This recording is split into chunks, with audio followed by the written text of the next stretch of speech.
Bueno, mi nombre es Berenice, vengo a hablar de las aportaciones de la química en la medicina. Una de las aportaciones de la química a través de la medicina son los medicamentos. Los medicamentos van desde una aspirina hasta un antiviral o hasta medicamentos que llevan tratamientos como el VIH, el cáncer o alguna otra enfermedad. Otra de las aportaciones de la química son la química medicinal, que viene siendo también en lo de los fármacos, que son bioquímicos, regulares, van básicamente basados en lo que son los tratamientos para la cura de alguna enfermedad o cosas así.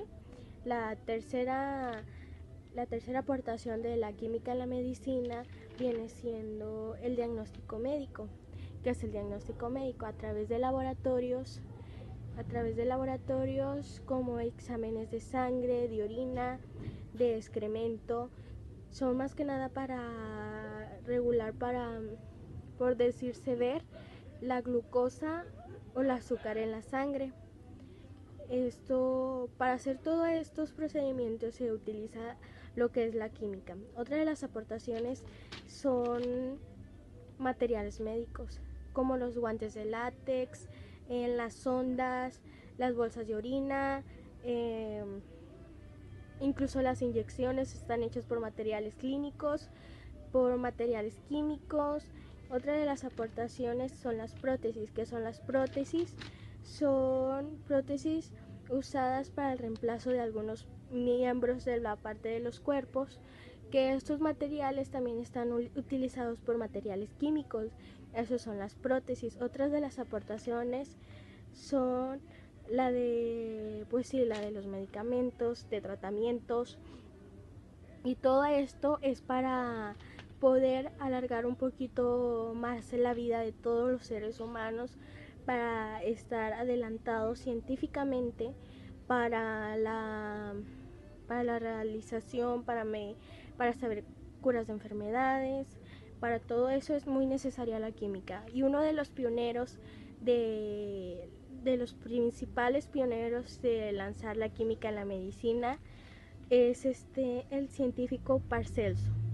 Paracelso, él creía que el mercurio, el plomo y el arsenio eran curas para algunas enfermedades, y él inició con todo esto, con toda la base química para el uso de la medicina. Y bueno, sobre la química y los alimentos. Un alimento es toda sustancia no venenosa, comestible o bebible que consta de componentes que pueden ingerirse, absorberse y utilizarse por el organismo para su mantenimiento y desarrollo. Desde un punto de vista químico, los alimentos tienen la siguiente composición en tipo de componentes químicos. Número 1. Hidratos de carbono o sus constituyentes. Número 2. Grasas o sus constituyentes. Número 3. Proteínas sustituyentes. 4. Vitaminas o precursores con los que el organismo puede elaborarlas. 5. Sales marinas. Y 6. Agua. Por lo tanto, todo lo que comemos es una mezcla de compuestos químicos. Actualmente no existen problemas de producción de alimentos en el mundo, y si existe hambre en nuestro planeta es por un problema de distribución en los que entran en juego intereses sociales, económicos, políticos, bélicos, etc. A principios del siglo XIX, el filósofo Malthus hizo el pronóstico de que en unas décadas la humanidad iba a desaparecer por falta de alimentos. Evidentemente se equivocó.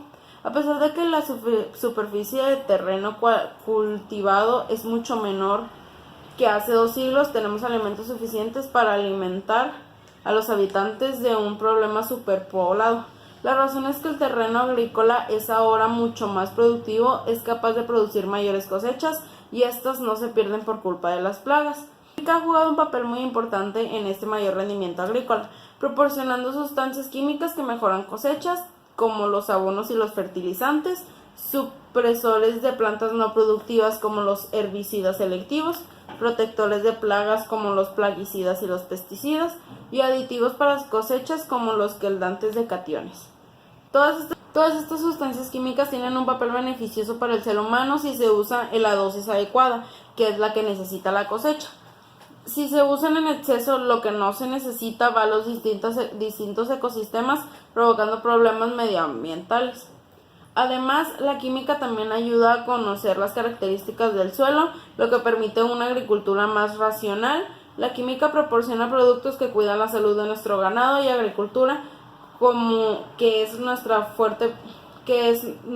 principal fuente de proteínas, purifica y potabiliza el agua. También es importante destacar que actualmente podemos conservar los alimentos más tiempo y no dependemos como en el pasado de un consumo estacional y rápido. Esta situación permite racionalizar mejor la distribución de alimentos, aunque en la antigüedad ya se conocían alguna manera de conservar alimentos como las salmueras, los salazones, los ahumados, etc., entre otros. Estos métodos modificaban su sabor y propiedades. Actualmente disponemos de sustancias químicas más versátiles y con mejores propiedades para conservar alimentos durante más tiempo. Los conservantes son un tipo de aditivos alimentarios. Un aditivo alimentario es una sustancia que se añade a los alimentos sin propósito de cambiar su valor nutritivo, principalmente para alargar su periodo de conservación, para que sean más sanos, sepan mejor y tengan un aspecto más atractivo. Los aditivos se clasifican según su función en: número 1, colorantes, que son los que modifican el color; número 2, los endulcorantes, que son los que modifican el sabor; número 3, aromatizantes, que son los que modifican el olor; número 4, conservantes, impiden alteraciones químicas y biológicas; número 5, antioxidantes, evitan la oxidación de los componentes de los alimentos; número 6, estabilizantes, que son los que mantienen la textura o confieren una estructura determinada; número 7, los correctores de la acidez; y por último la número 8, que son los potenciadores de sabor, que son los que refuerzan el sabor de otros compuestos presentes. Sobre el efecto para la salud de los aditivos alimentarios se podría hablar largo y tendido, pero lo que es cierto es que todos los autorizados han tenido que pasar los registros de sanidad y o consumo correspondientes en distintos países. Otro asunto es que el uso y la producción masiva y o descontrolada de algunos de ellos, por ejemplo los colorantes, puede ser perjudicial para la salud, pero para tener la certeza de la peligrosidad y o inocuidad habrá que seguir investigando. Y los científicos del área de la ciencia de alimentos están dedicando muchos más esfuerzos a esta tarea. Bueno,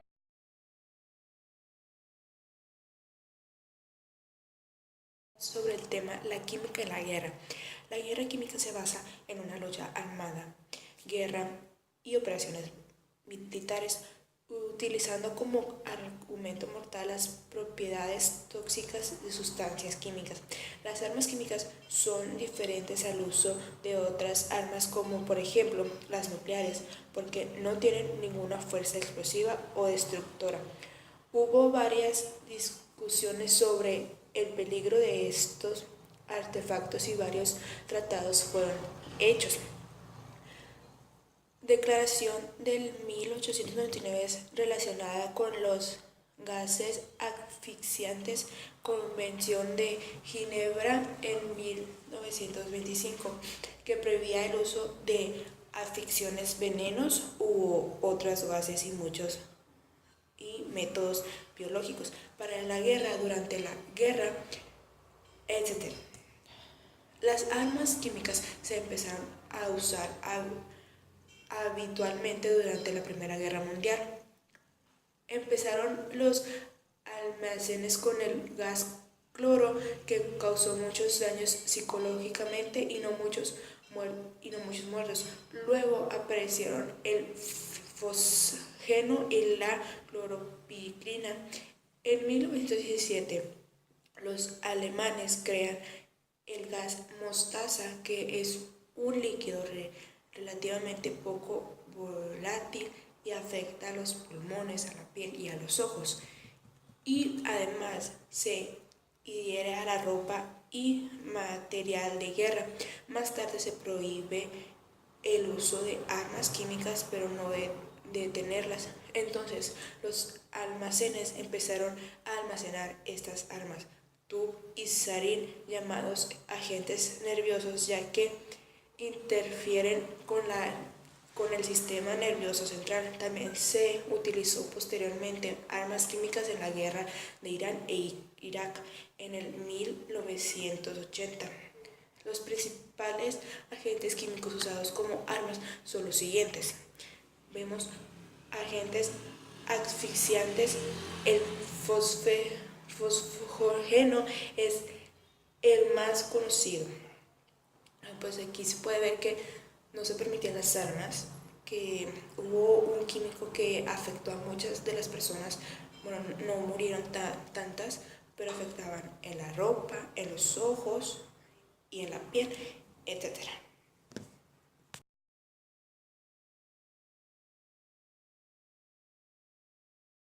Otro tema igual de la química y el calentamiento global. El calentamiento global es un término utilizado para referirse al fenómeno del aumento de la temperatura mediante media global de la atmósfera terrestre y de los océanos, que posiblemente alcanzó el nivel de calentamiento de la época medieval a mediados del siglo XX, para excederlo a partir de entonces. Todas las recopilaciones de datos representativas a partir de las muestras de hielo, los anillos de crecimiento de los árboles, etc., indican que las temperaturas fueron cálidas durante el medioevo, se enfriaron a valores bajos durante y se volvieron a calentar después con rapidez. Cuando se estudia el Holoceno, últimos 11.600 años, el panel intergubernamental, el cambio climático, no aparecía evidencias de que existieron temperaturas medias anuales mundiales más cálidas que las actuales. Si los proyectos de un calentamiento aproximado de 5 grados en este ciclo se mentalizarán, entonces el planeta habrá experimentado una cantidad de calentamiento medio mundial igual a la que sufrió al final de la glaciación, último periodo glacial.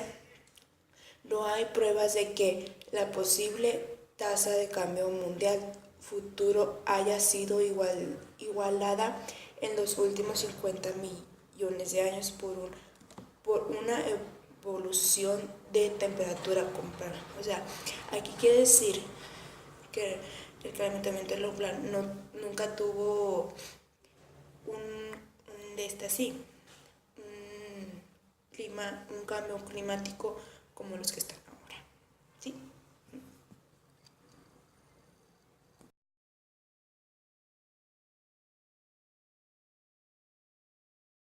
El deshielo de los polos amenaza el cambio climático en México. Empecemos hablando de qué es un deshielo. El deshielo es cuando la nieve o el hielo se derrite por la temperatura. Esto es causado por el calentamiento global y también es el causante de los cambios climáticos en la Tierra, pero también es provocado por el mal funcionamiento del efecto invernadero, el cual es un funcionamiento natural del planeta. ¿Cómo es que todas estas acciones perjudican a México? Es porque tanto como nosotros como Canadá, Estados Unidos y países de Europa sentimos el efecto ártico, que es consciente de, o sea, son cuando inviernos que son con tormentas extremas. Un ambientalista explicó que México es uno de los países más afectados por este fenómeno, porque puede producir lluvias y a medida que el invierno avance puede convertirse en nevada. Y como hay mucha influencia de este efecto en el Pacífico, entonces esto hace más complejo el problema climático en nuestras áreas.